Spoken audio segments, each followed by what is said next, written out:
welcome back, everybody. Pistons Nation, this is All Things Pistons. We're back with Jeremy and William. That's me, obviously, with the name on the screen. We're back with episode 6. Got some things to cover about these last few games the last week. Quite a bit has happened. It's been an interesting week, to say the least. So we might as well just dive right into it. Good news is to see these last couple games. Bagley and Burks back, man. That's huge. Yeah, huge. Unfortunately, Cade goes down. Yeah. I think he was out yesterday and the game before. Yeah. Yeah. And I think he has three more games that, at least for now, he's resting. So yeah. Bagley's back. Burks is back. Oh, we did have one more guy come back. Killian Hayes. Oh, yeah, he decided that he decided to show up for the season. I don't know who that kid is. That's who I've been looking for all year, so I am excited to see that. I'm glad you threw his name in there because these last 3 games, let's see, last night, 15, 6, and 7 assists last night. Against New York, he had 11, 6, 7 assists, 3 steals. And then the other game in Boston, he only got like 22 minutes, but he had 16 points, 2 boards, assists, and a steal. So it's funny when he lets him play what it does to his confidence instead of sticking him in there number 1 with, I don't want to call it a garbage lineup, but like actually puts him out there with some ballers. Right. Like we haven't seen him really do anything besides preseason and last year, end of the year tankathon. Yeah. So and that's what everyone's in. But then Wednesday showed up against Boston, one of the better defenses in the NBA. And I mean, I saw him go to work on Brown once or twice. I think he scored on Tatum once. I'm like, they're no scrubs on D. So it was amazing to see him back. And I felt like the first few games of the season, he's almost forcing it too much. Like, I got to score because that's what's expected. Everyone's hating on me. And then starting Boston, I'm going to take what's available. If I don't score, whatever. And just play his game. That was the big thing. And another thing I noticed with him a little bit last night was, I mean, granted, Jason Tatum is unstoppable. That's all there is to it. But there were times where he was locking up on Jason Tatum. Yeah, I saw that too. He picked his pocket and then got the steal and then got the foul on Tatum because he was frustrated. I mean, like I said, granted, it's impossible to shut him down.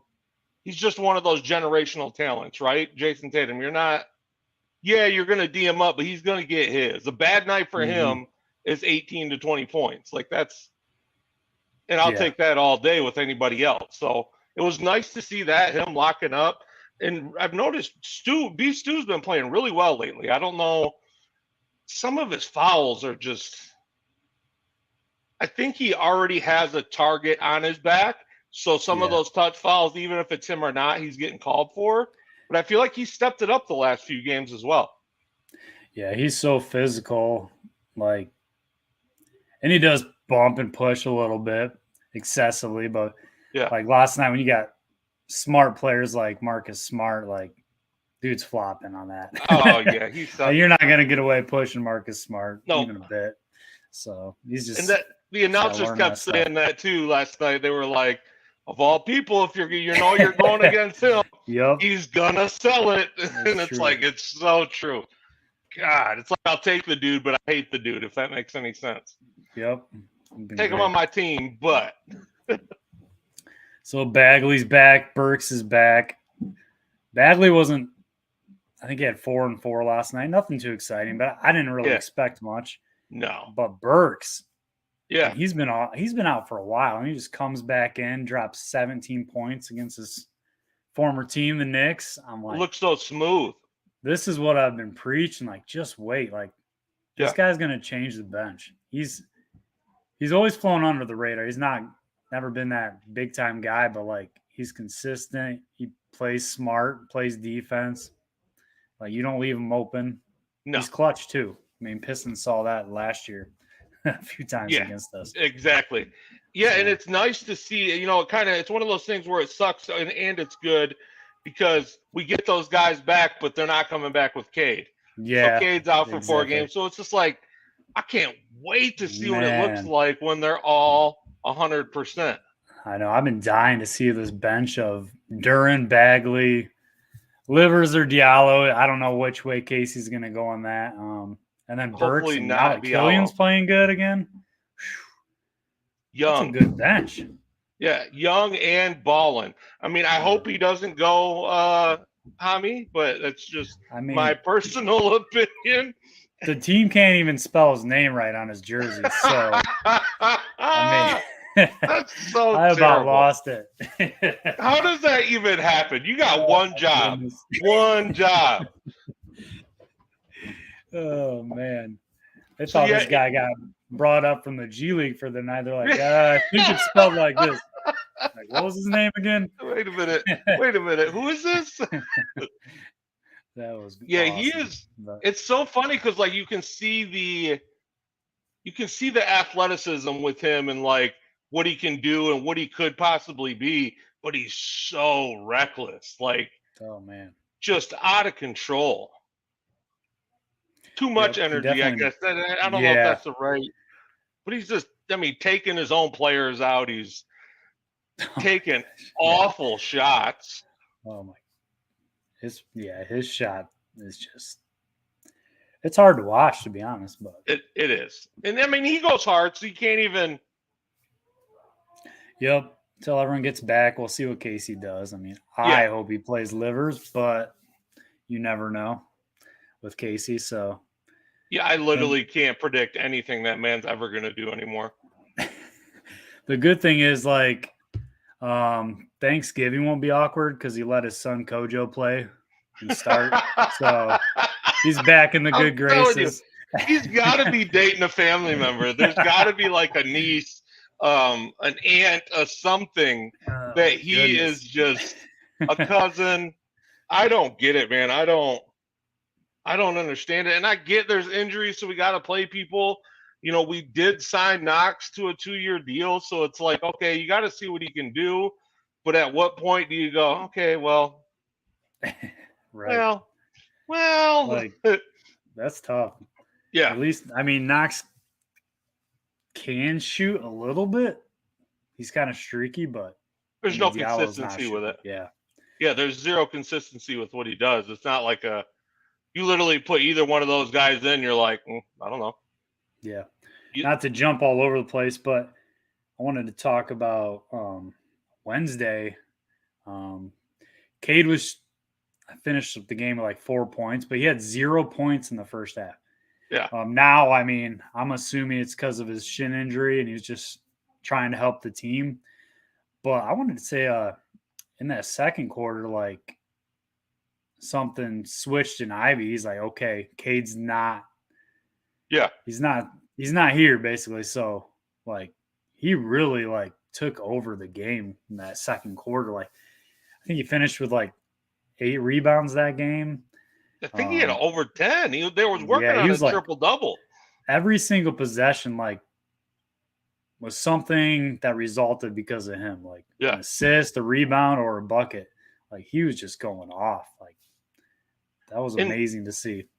And with Ivy, it's so, like, it's crazy to think what the ceiling could end up being with him, right? Because, like, he has those games in the last three or 4 games, just like Killian. Ivy's been balling out, but there's parts of the game where you're looking at him on the court and you're like, man, what are you doing?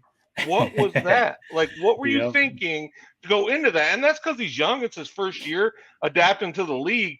But if he's already taken over like that and hasn't even learned the NBA game yet,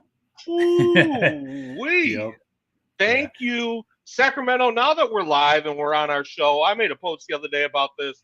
But, as the Detroit Nation, we really do want to thank you for getting it wrong every single year that you guys have a chance to do something good.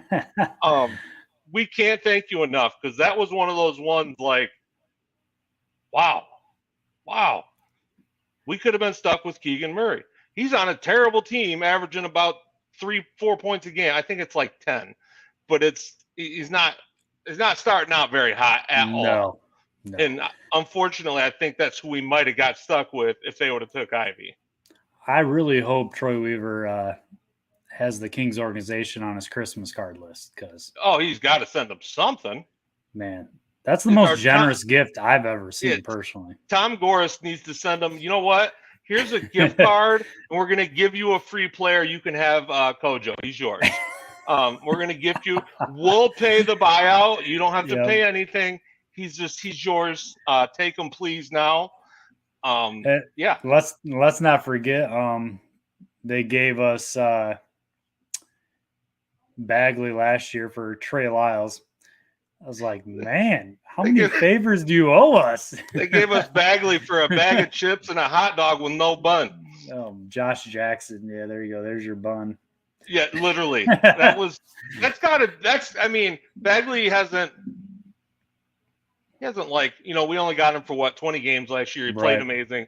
He's just coming back. So that's still like in the works of what it could be. Trey Lyles ain't even playing. Yeah. Josh Jackson got cut. Yep. Bagley's still super young. Like there's a chance he can be something. So we killed that deal. I'm still rocking with that guy as my pick for the year to be the sleeper of the year. I picked that earlier in the year. I just think his game fits to everybody on our team and what we're doing. It's just he can. I would not like my life's on the line and I need him to hit a three. I'm not going to rely on it, but he cannot. But he can knock it down. He can. And I noticed in the stats like last night we were, I think it was 50-42 for total rebounds. Like we out rebounded Boston, and they're a good rebounding team. So it's nice to have those big bodies back. I think Duren had like 12 boards and 3 points last night. That dude is a freak. Yeah, and I know you did a post. When does that man start? What do we got to do? Yeah, I think it's he belongs. So tough because like Stu's balling and stuff, and Stu's probably the better player right now. But like, if you're really honest, like what this team needs, I don't know. It's tough. It's one of those things. There was somebody in the Pistons barbershop group, since we're always going in there and arguing and having fun and talking with people. Some guy said in there, I think it was just the other day, how Bay should come off the bench, and I agree. Put Duren at the 5, Beef at the 4, put Bojan at the 3, and let's run with Cade and Ivy. Like, let's see what happens. Bay has been so inconsistent. Like, great player. I love his game. I love what he does. I love the effort and the work he does night in and night out. But is it going to switch his game if he comes off the bench a little bit to where there's not that much pressure and he can go with that second unit and ball out? In case he doesn't have to like just pull the trigger and make a big adjustment, like you can stagger the bench so that you can see these lineups together, or even for like 5 minutes. Like you're gonna know how it looks a little bit. Yeah, and try it out. Like it's funny. I agree. Like what do you got to lose? Yeah. We're what? 3-8. We're not playing for a home court advantage here. Yeah, for sure. So I think that's a great idea. Like, why not? What do you got to lose? And what if it sparks that second unit? I feel like the second unit always starts out great, but by the time they go out, we're down 9. Right. Almost every single time. The Celtics, they shot 49 threes last night. Jeez, that blows my mind. Like, Tatum must have shot 25. He was up there. And like, it was crazy. I felt like they were making everything, which they shot 37%. So they basically did. But I was like, isn't this switch everything defense supposed to like limit 3-point shooting? I don't even know what defense and this squad gets off 49. The main point of the defense, is failing miserably. Yeah, and it's not bringing anything to the table right now.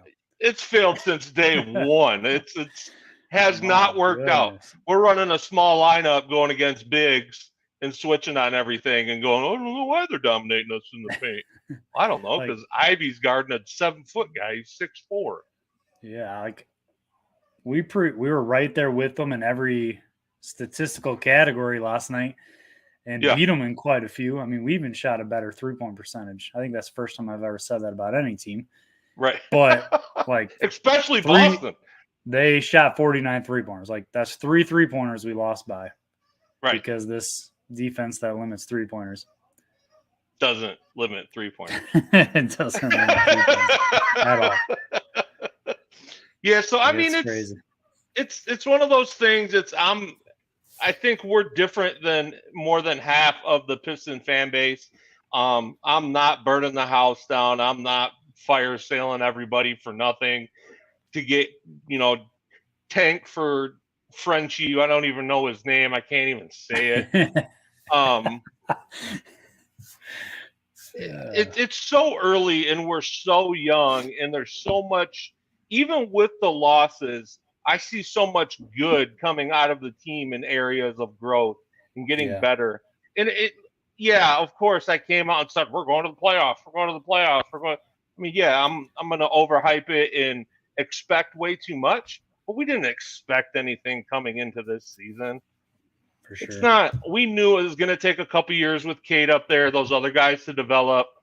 How much money do we have to spend this off season to add some key pieces if we need to, or pay to keep the team together?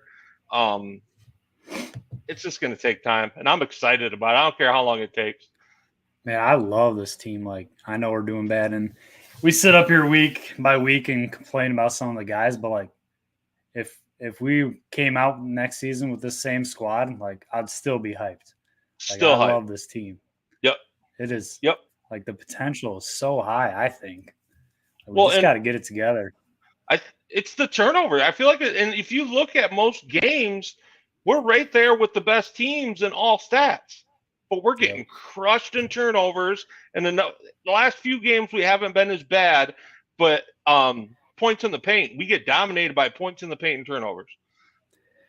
Yep. Trying to find this. As of November 11th, we had the worst net rating defense in the NBA. Right below the Rockets and the Spurs.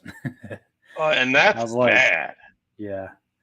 It's like, I'm pretty sure the Rockets don't even practice defense. If we can just get something that resembles defense, like we're in a lot of these games. I mean, some of these games we've been right there, but. And what happened there, man? Rex, I felt like, as the assistant, was really crushing it with the defense last year. Yeah, I thought we were a lot. I mean, considering we still had no defensive players last year, and I think we're better this year with the personnel, I guess. This year Jerome Allen took over the defense, and I don't know if it was his idea to switch it completely up or he should be fired for that. This is Casey's, and he's just kind of running it. But he's just a guinea pig. I don't know. It's trash idea. I know it's not even halfway through. I kind of thought Jerome Allen was being like groomed to take over for Casey. But now I'm kind of nervous about that situation. Change my mind. Yeah. Because, man, I remember the few games Casey had COVID last year and Rex kind of took over. The boys were playing so hard. Like, they were just a different team. 100%. Like, I was like, so this year I was like, now we're just going to build on that with adding the players we've adding Bog and Ivy and Duran. I'm like, playing, why not? But yeah, this defense has just been awful. And if you think about in the grand scheme of things, I mean, those are just a couple areas that we need to tighten up with a young kid. So it's frustrating is all get down, but it's also like, okay, they're still super young. Jordan couldn't play defense when he came into the league. Not saying anybody's Jordan. It's not. I know people take things literally. You'll be getting tweeted for that one. Yeah, you'll be getting tweeted for that jersey behind you. Don't you worry. I love it. I was like, no way I can't show it off today. Right. Yeah, especially after these last 3 games. So we got one topic we can end the show with today. It's you have 30 seconds to pick somebody. Who do you trade? And who would you trade at the deadline? One person, or let's say 2. You can make it a package. 2 guys. Who are the guys you're getting rid of so far to try to find another piece? Realistically, I think it's going to be Diallo or Burks. And I love me some Burks. I don't want him off this team at all. Yeah. I would love to keep him, re-sign him next year for same amount. I think he's making like $10 million a year. That's whatever. But like, if we're struggling like this at deadline, there's going to be contenders that want that dude. They're going to want him. Yeah, those are my 2 picks. And I went into the year of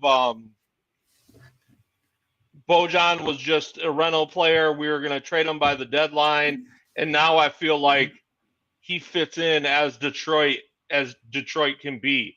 So it's like he's a leader. He's gritty. He's balling out, and everything I've heard, he loves it there. So now it's like, okay, I don't want to trade him. Can't do it. So it's tough for me. Diallo, 100%. If somebody's going to take that on, please, I'll move him all day. I struggle between. I think I like the Burks one too, but man, I love Bay. I absolutely love him. I love his attitude. I love what he's about. But I think that would be my guy that I might move just because of the inconsistency. So if somebody's willing to take it as like, we'll take our time, we'll build around, we do what we got to do. It's not that I don't like Bay. That's not. I mean, we come on here to criticize people, but that's what we do. That's why we do the podcast. But depending on the package I could get back for a Bay and Hami trade, I would consider it just because of the inconsistency. He's so inconsistent night in and night out. Yep. So. And Weaver likes to make those like if Diallo moved, it would be the same as like Trey Lyles last year. Like He likes getting rid of our scraps and taking a swing at some young kid that's been sucking it up. Like I think it was Dennis Smith Jr. the year before we took a swing at. Yep. Played a few games, didn't work out. We let him go. We didn't lose. See you later. Right. Yep. Nothing at all. Perfect. Well, that's about it. We appreciate you guys. Please keep giving us the likes, the follows. Any criticism, we want to hear it. We're having fun with it. It's all things Pistons. It's always Detroit versus everybody. We'll be back for episode 7, hopefully soon. I think we got Toronto tomorrow. I believe it's tomorrow. And we are now on Apple Podcasts, so if you prefer to listen on your way to work, look us up there. Tune in. Perfect. All right. Thanks, guys. Go Pistons. We'll be back. Have a good one.